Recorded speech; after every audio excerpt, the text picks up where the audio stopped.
Alright, we have returned for the challenge series, episode 74, and just from recollection's sake, this is gonna be a mess. A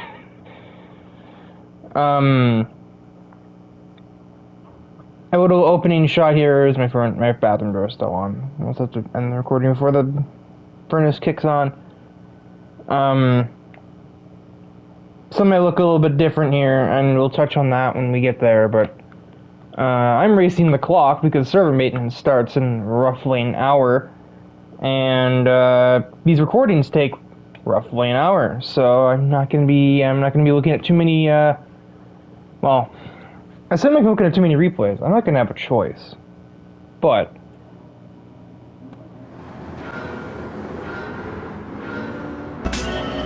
Jumping straight into things, the intro got cut off by my furnace, if you're wondering what the heck happened there.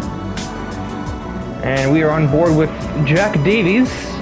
The McLaren Logitech group have been relatively inactive as of late. I'm not exactly sure why, but Davies is in this race, and he's getting cut off by Erica Roth.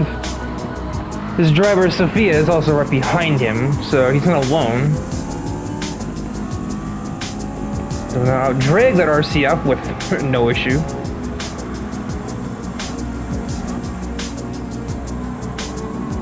And DeFloco overcooks it on the throttle, collecting a couple of vehicles as he himself scrambles to just get back on the racetrack.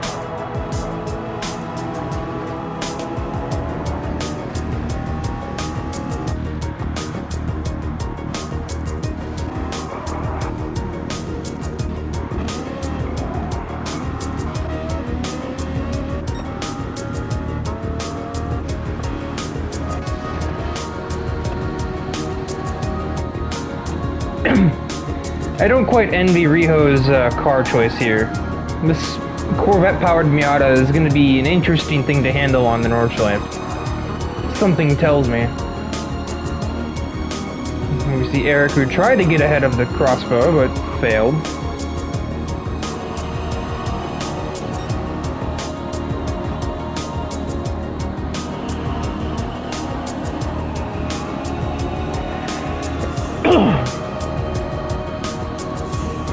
Now, Davies is more of an F1 guy, so I'm kind of surprised that he even decided to run the Nordschleife. I don't really feel like he's very familiar with this place.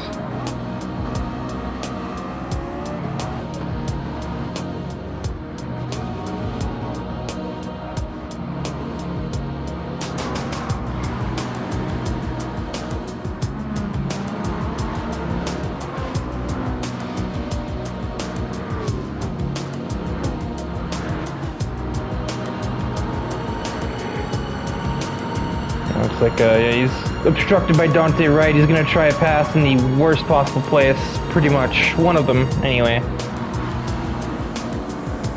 But no one died, and that's the important thing when you do anything in a race, that no one crashed.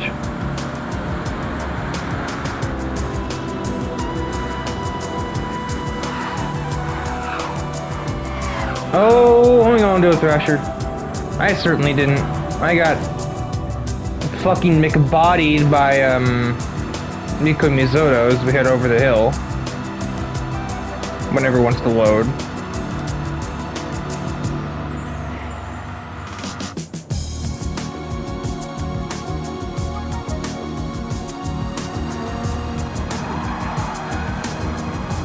Yeah, I mean, I guess I didn't really get bodied by him. I was certainly distracted by him saving his own car.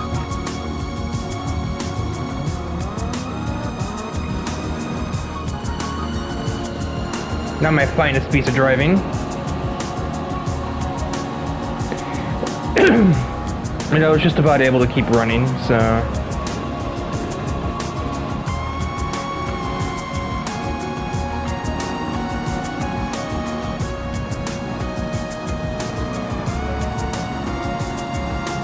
Wachowski gets a bit sideways. He's still struggling to formulate an overtake on that crossbow, and that's not a lot of space being given.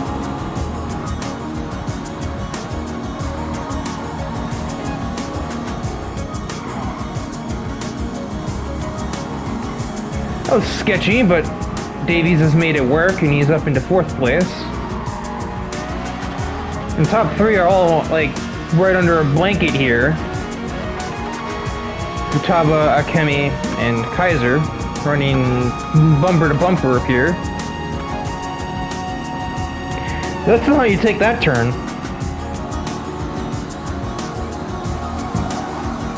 Or that one.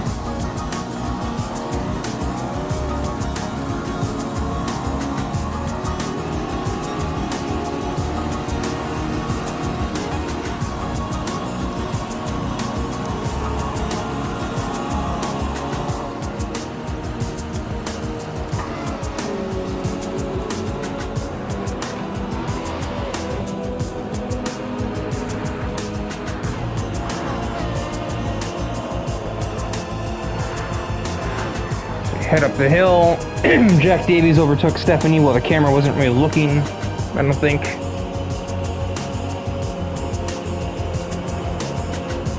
Out-dragged the C6 Corvette, maybe. Just barely. We could just saw Futaba get a bit of the grass, and we also just saw Davies do the same thing. She's even doing this with damage. She's got rear end and rear suspension damage, and it doesn't seem to be holding her back all too much. She's still in relatively full command of that ND Miata. More control than Jack is of his car, apparently, as I just watched him collect more grass on those tires. But even in spite of that, he's pretty much caught the Miata.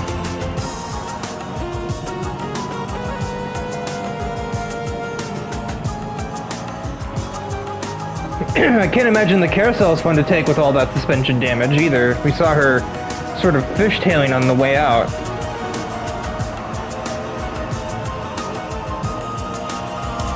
But all the horsepower being generated by that LS engine that she has in that Miata is probably going to help her somewhere. At the very least on that back straightaway. Nowhere else.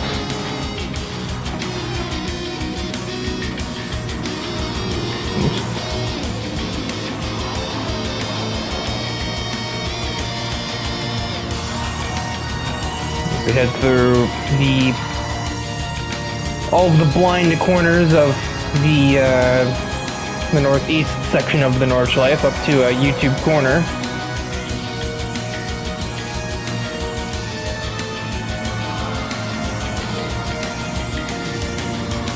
Davies wanted a crossover, but instead couldn't really do much as Futaba had parked the bus on the apex.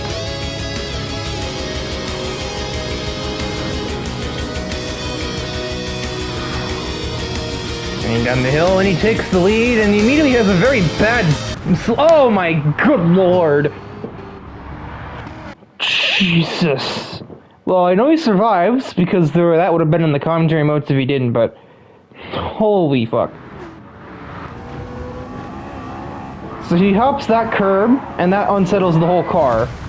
And basically from that curb onwards, he's a passenger, and then...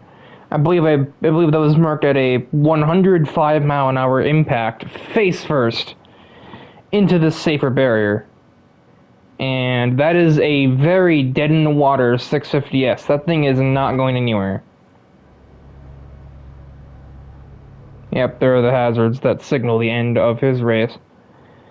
Which will give Riho Futaba the victory, despite her suspension damage. She's probably a little relieved that the race ended. As much as I'm sure she didn't like watching somebody nearly fucking die, in the corner ahead of her. It does mean she no longer has to pilot that machine around with its broken wings. Ashley Akemi and Stephanie Kaiser will finish on the podium with her. And that'll do it for race 1.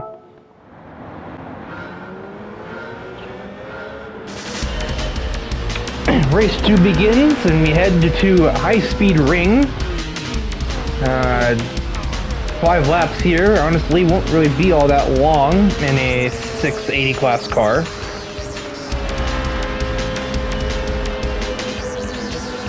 The sudden gas to mute. Or rather, if I can help it, I don't like burping into the microphone. Not when I'm recording. I do it to annoy people I'm talking to, but when I'm trying to do commentary of any sort, I don't necessarily like to. As Michael Krieger, our POV car, finds himself trapped amongst the middle, or the, lower mid part of the pack. I just noticed, is that the PS3 font? The Strassenworks logo uses. So he's still stuck behind Eric. I'm pretty sure that is the PS3 logo, or like the Spider-Man 3 logo, I think it was as well. Or not logo, the PS3/Spider-Man font. I'm mapping the books. The Z4 engine-powered 3.0 CSL will do some damage on a straightaway, which is good because that's all high-speed ring really is. Oh, it might do some damage to itself though! Oh my word, that's even worse than the last one, and that tags Eric's GTO too. Something tells me those track safety controversies are gonna come back to haunt high-speed ring. Yeah, it wouldn't be the first time. Let's see what Krieger sees as he heads down into turn 1. That's not exactly an abnormal amount of steering input. The car just says, nah, fuck you. And by the time he realizes, oh crap, I'm going sideways, it's far too late. He does manage to swing it the other way with help of that curb, but that honestly only just made things worse. He might have just been better off just slamming the brakes, or just turning into the slide and maybe, just hoping that all of the cars behind can react. But instead, what we get is a tornado of death.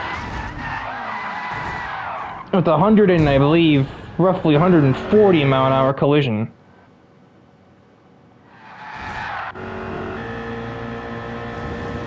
Let's see the exact speed here, because I don't remember what it was, unlike with the Nordschleife crash.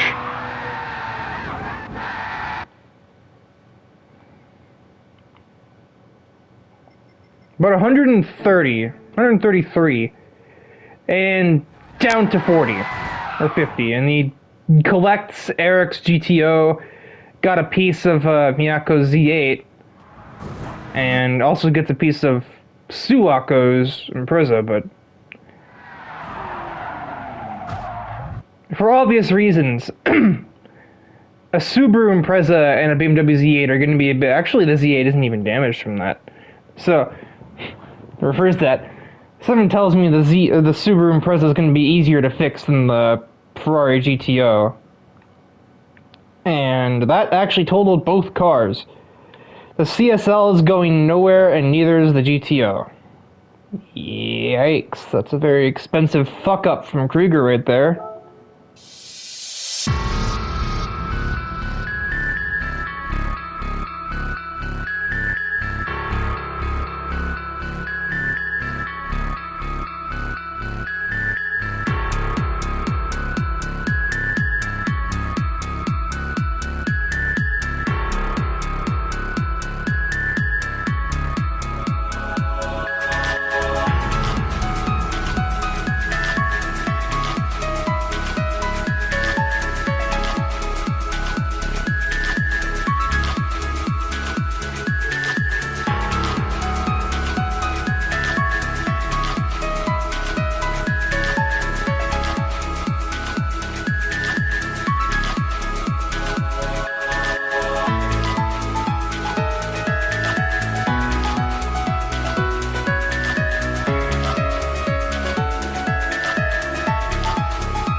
And the Dirt Division is once again in action. This time we head to Fisherman's Ranch.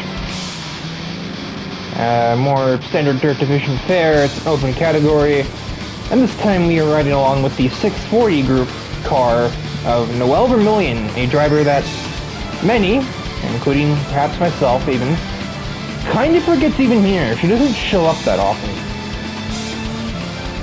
I begin to wonder if she's close to finding what she's looking for and she doesn't really see the purpose in the Challengers anymore. Oh, there's been a murder. And I think this is the wrong generation, Liza. I don't think the 993 is the generation that rallied. I believe it was the 901. That bump was fine. That one was not fine, and that is, not the best showing from somebody who claims to be so much holier than thou. Vermillion gives Rantonator a bit of a tag there, but, the rally spec cars have reinforced, like, just reinforced everything, so to really damage one of these cars, it would take a lot. Certainly more than a bump with like a 8 to 10 mile per hour difference in movement speed.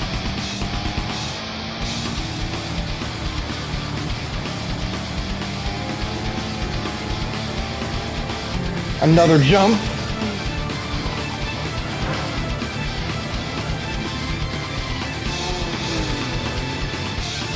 Yeah, even the 993 is able to continue on after that crash, which just speaks to the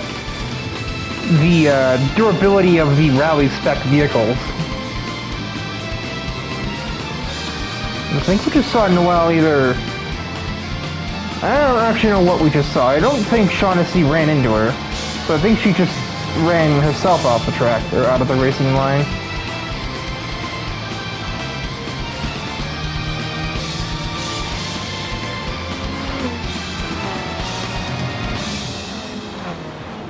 And here comes the most difficult part of the circuit right here, this little jump. Oh my word!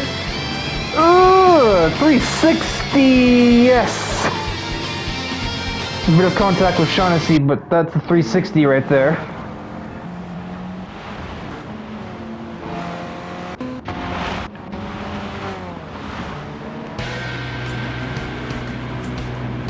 I don't even know what kind of physics went on there, but a little bit of a pirouette from the Celica, and on she carries.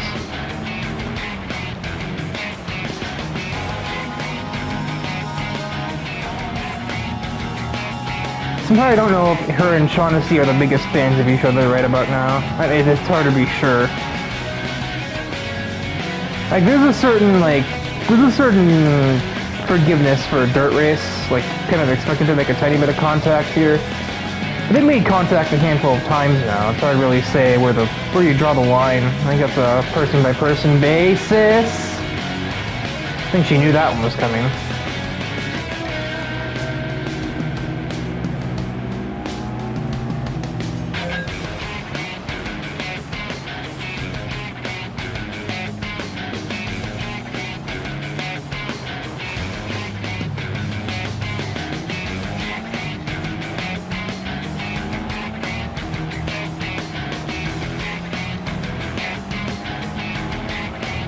Jump! Finally, the car lands one with some amount of poise, instead of having a seizure upon landing. Very physical with Lombardi to grab that position away.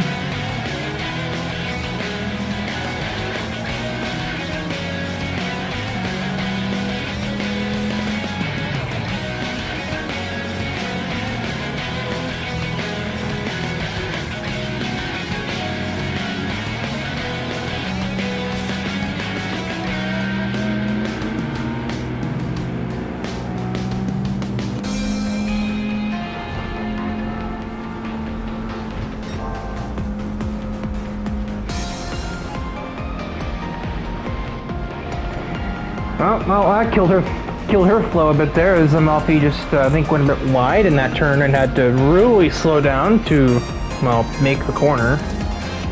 I don't think Noelle is ready for that, but now she will clear the A45.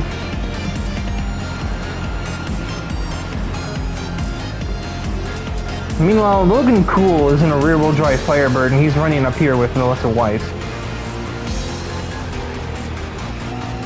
Are we beeping at back there? What? I look away for a few seconds.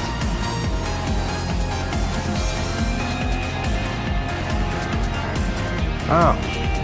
That would be it, yeah. I mean, they both moved over there. Not that it really mattered, because it's not like that slowed either of them down much, but Noelle was obviously a little bit caught off guard and or annoyed.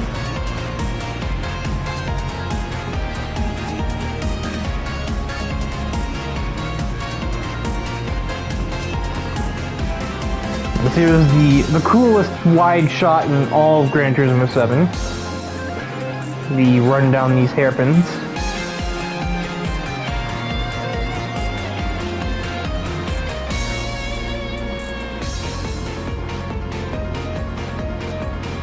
If Vermillion can make this overtake on Logan, it would be an Atomic Blonde 1-2 run at the moment. Because Melissa's leading the way, and well, Noelle's her teammate running P3, so by by process of elimination, had the makings of another rough landing, but the Celica withstood a little better this time around. The way that Logan's driving, he almost looks like he's poised to take the lead himself. Edge's an Atomic Blonde double podium at the moment, but Noelle's not going to be done with, or not going to be okay with just that. Takes Logan on the outside. She's certainly trying to pass her teammates. There's no question here.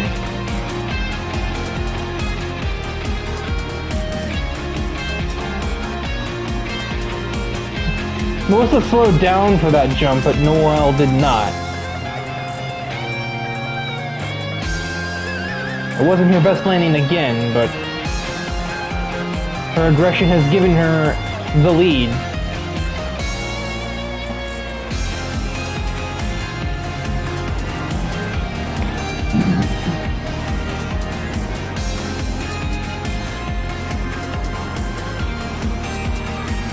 You don't know how to do to be a rally driver. Oh, that's a really bad landing. Oh no, uh-oh. Oh, not another one. Oh, you're totaled too. Really? With all the chassis reinforcements these cars go under, and that still wrecked that thing? What did that do to the suspension? Ay ay ay. Well, there's a third DNF in this episode. Technically fourth. Ugh.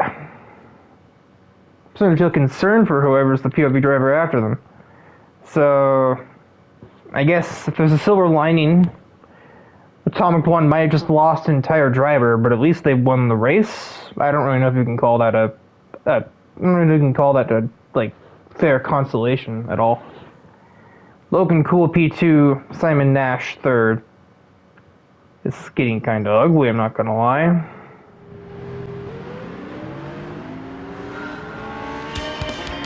Can we just go one episode without the starting lights screwing up? And we were here for 760 class racing as we return to Grand Valley Highway once more. As the track is more than willing to accommodate for a series even of our caliber. Especially since we were some of the first ones to even run on the circuit in like an actual race. We are on board with Riley Blanchard, who introduces his gutter technique just there. I think she just did. I guess it makes sense. She'd probably know this road better than anybody on this track, because she lives around here. And she's probably been on this coastal highway many times before it turns into a racetrack. So imagine if there's something like a gutter technique to use here, she's going to know it. Into 15th ahead of Francesca. Yeah, I was going to say, I think. Should be clear.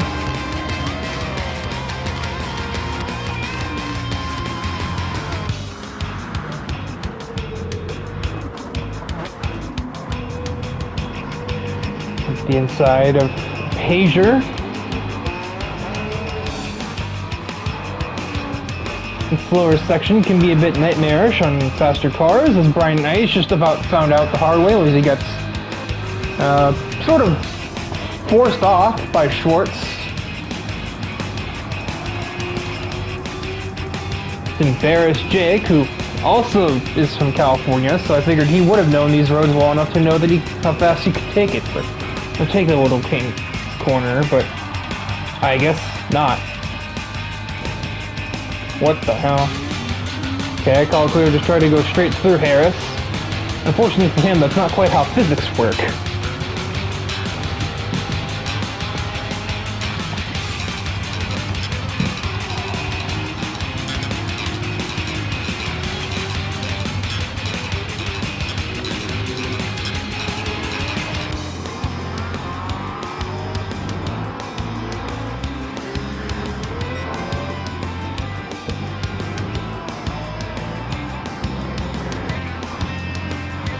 Cameras of this track are so wide, like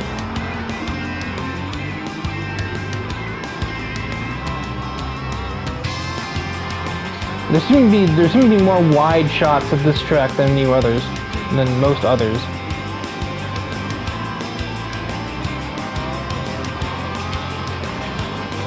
Riley was a little bit in the dirt there, apparently. He overtakes Thrasher, now he's trying to overtake his teammate and the GT up ahead.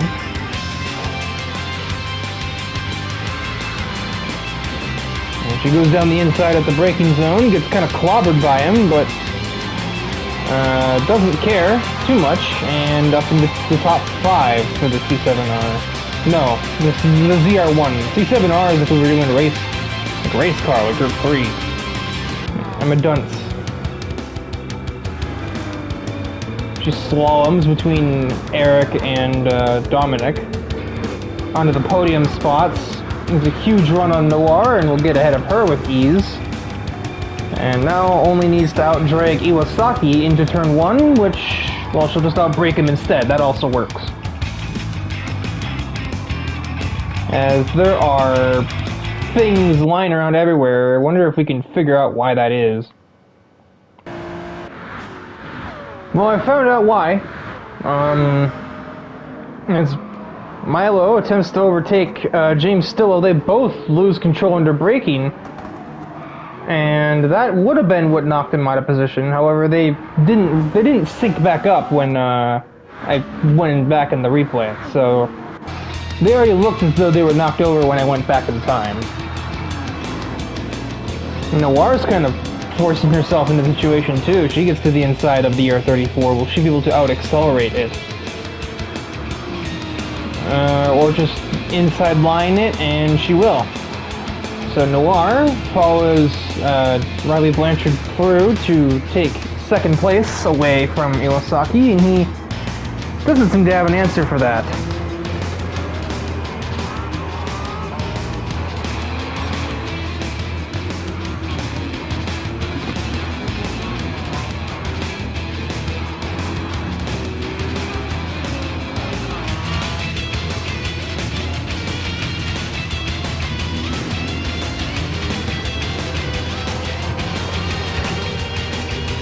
And everyone's basically single file now. Riho's not having a great time back here.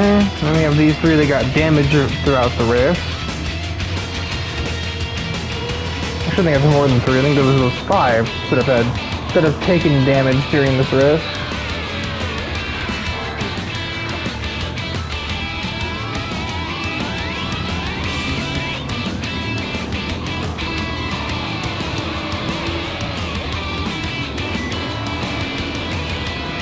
As Riley is starting to form a gap between herself and the other cars, Iwasaki makes another attempt at Noir for P2. Makes an attempt to take P2 back from Noir, I should say. But those end up not really amounting to much.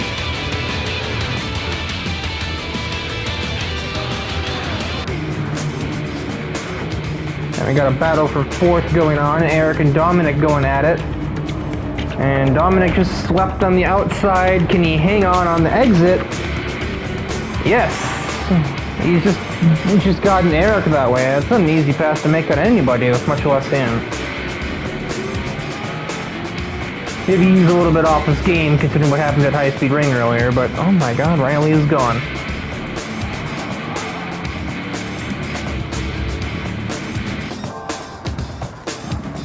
About a 3-second lead going into the start of the lap, and who's to say how much that might have gone up since it started.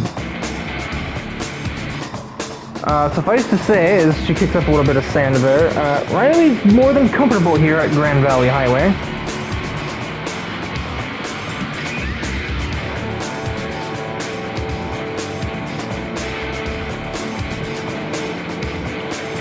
It's the first I've seen that camera.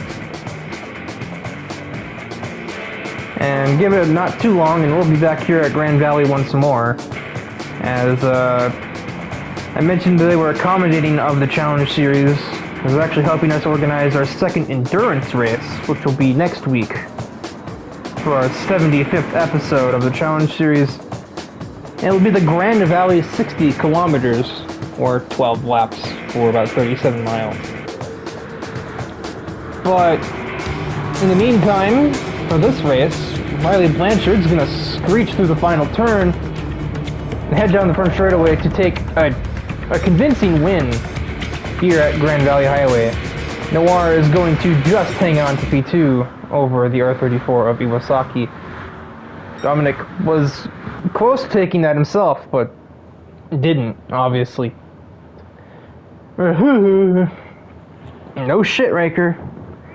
So we finally have had a race that went semi-normally and didn't just result in somebody totaling their vehicle. 4 totaled vehicles in one episode. Has to be a record, I'm thinking. And we're not even done with the episode. Who knows what the final race will have in store for us.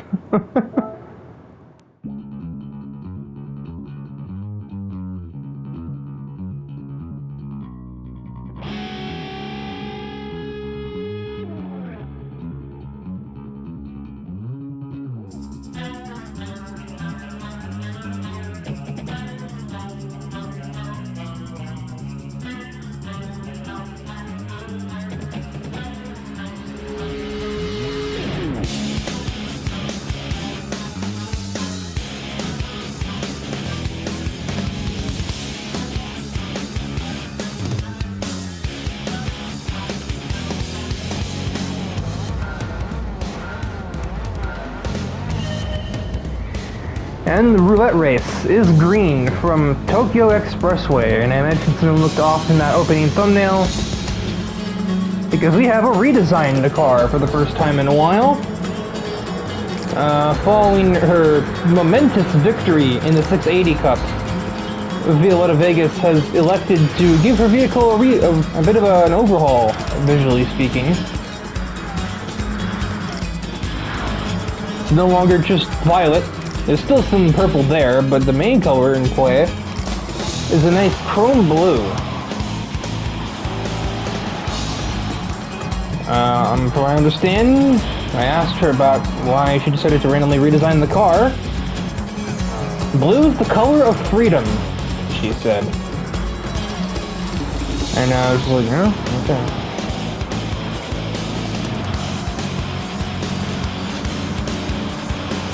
We also have a new vehicle up ahead. Kazuma Hanamura is now driving a 680 class Toyota Celica. And I believe he mentioned that it was a Sega Rally reference, which I find hilarious. Game over, yeah! Tyler's creating a bit of a gridlock back here. He's keeping 2 cars with 2 categories above him, both at bay, with some Talladega-style blocking, but eventually somebody will see through him, and Midori gets ahead. Sasaki still not yet.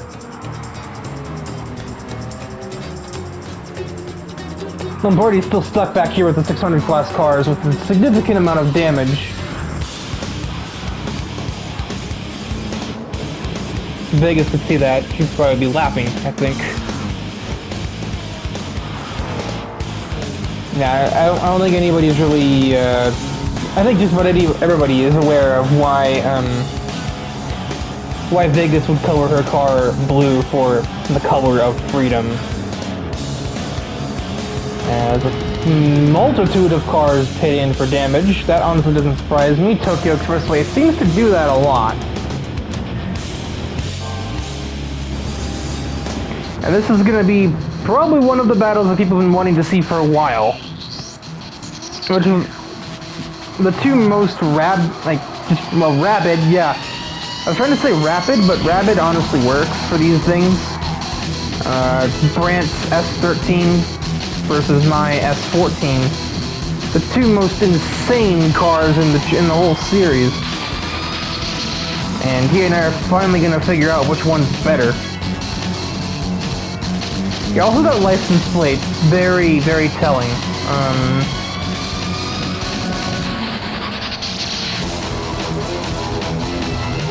Can't imagine what that was like back then.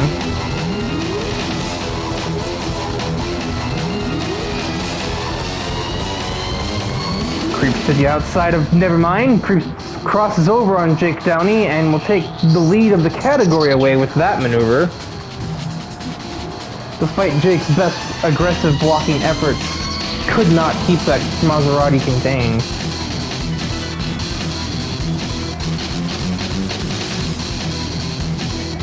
Brandt had a bit of a head start, seeing as he started on the front row and I had to start mid-pack and make my way through traffic. You know, carefully do so to avoid damaging my vehicle.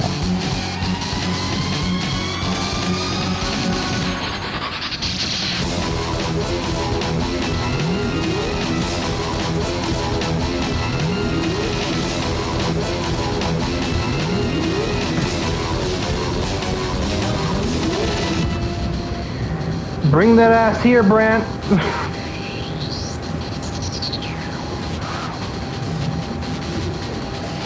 I definitely needed a new pair of trousers after this race. I can assure you that much. And just like that, whatever head start Brandt may have had has been neutralized, as I've caught him, obviously. Vegas is pretty much all on her lonesome right now. Victoria Noir is, well, catching up to Downey, at least.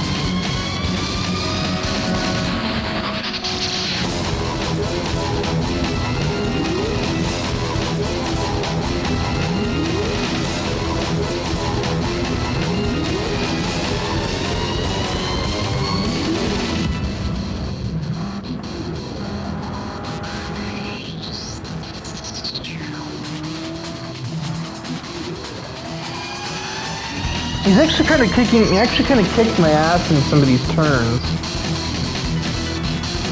But yeah, there's the server maintenance. We will be fine, so as the race will be over in 5 minutes, not 30. So I've managed to beat the clock.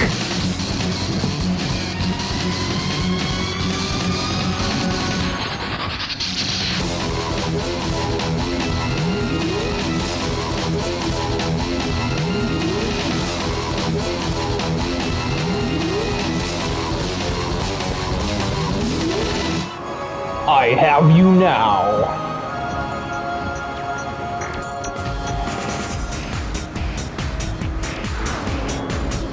That was loud, Jesus.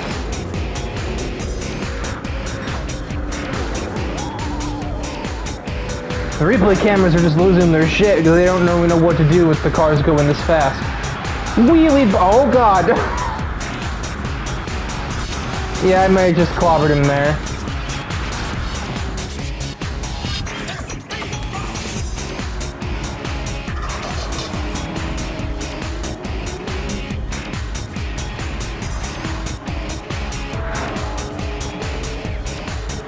Oops. I mean, the way that my car got is shaped, it's probably lucky that we're both not dead on the side of the road. Speeds are going. I had at least enough car control to keep that from happening. But I'm thinking there's a pretty displeased German behind me at the moment. And if he weren't you know, if he weren't who he was, if he wasn't on Thrasher's team, I can think of many other drivers in this series that would probably be sending me to the cleaners and the hairpin. Let's just say he doesn't anyway. We haven't gotten there yet.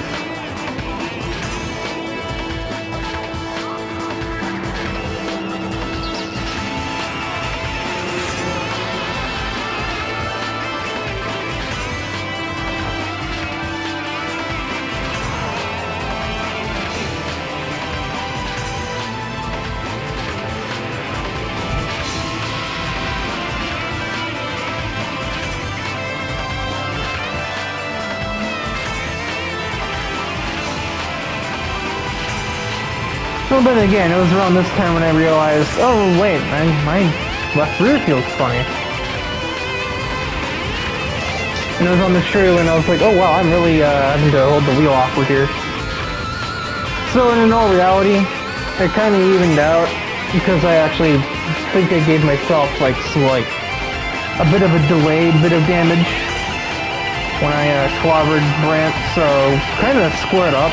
We kind of squared off. I mean.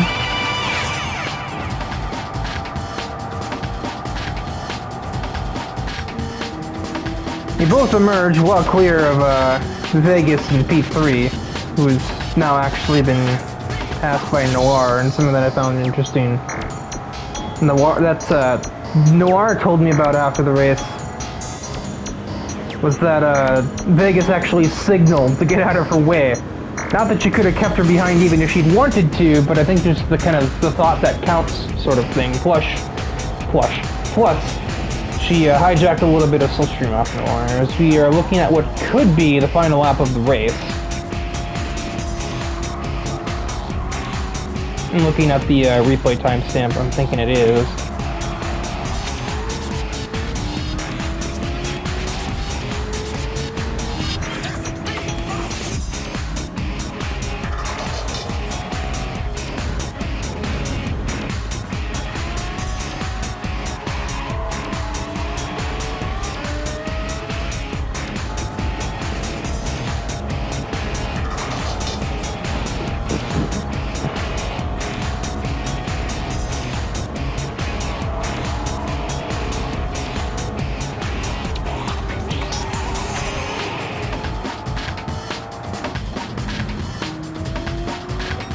Brandt doesn't seem to have a whole lot for me here.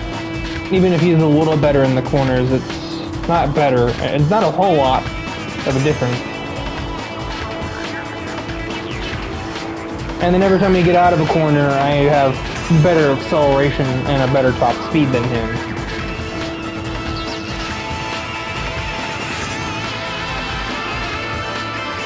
We can make one last run through the final hairpin here on Tokyo East. The race timer has expired, which means that this run down the front stretch will be the last. Wasn't my best driving, but it is a victory for me. Siegfried will grab P2, and Noir will grab third place. Brandt technically winning the 720 category with that P2, and then Vegas will come across in fourth place, beating all but one car in the 720 class for fourth overall in the 680 category win. And much further down, never mind, time ran out. Much further down, we see that Reiko Mishima has won the 640 category, even beating her own boyfriend in a car in a category above her own. And Liza Kaiser wins the 4-car 600 class. Yeah, the 640 category was actually by far the smallest. It only had Reiko and Tyler in it.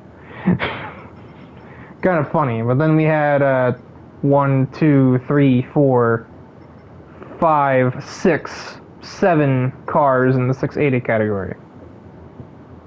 Roulette races are weird. Anyway, that'll do it for episode 74. And... yeah, outro.